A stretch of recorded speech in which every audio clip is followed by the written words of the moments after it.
Next, jumping from a cliffside in the Superstitions is supposed to be exciting, a real adrenaline rush.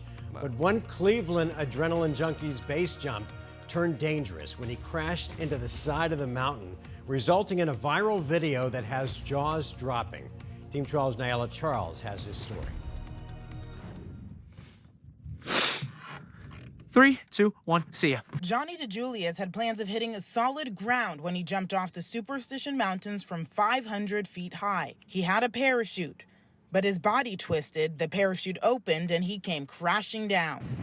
I only had about 2 seconds before I had parachute open to impact on cliff.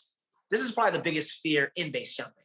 Base jumping stands for building antennas span in Earth, the sites from which these thrill seekers jump from. Before this January day on Superstition, DiJulius had jumped more than 100 times before from other mountains, buildings, and diving boards. So it's kind of like a step past skydiving. Except this time he was dangling from a cliff 40 feet from the bottom. The number one thing I was thinking is stay awake, stay conscious, don't let my head hit.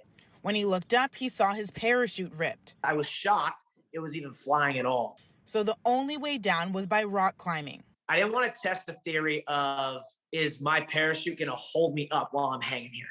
The former Ohio State wrestler gripped on tightly to the mountain for an hour. And I found like a little ledge I was able to, Spider-Man. He called his fellow base jumpers from below, and they climbed up to him, guiding his steps until he reached solid ground. Once I got down, the adrenaline was off, and my initial thought was just, hug my brothers. He made it out without any injuries. I've had about 10 jumps since that day. And plans to go back to Superstition soon. We call it a redemption jump. I'm sure that's in the next few months. Nyla Charles, 12 News. Wow, he sure did get lucky. All right, Nyla, thank you.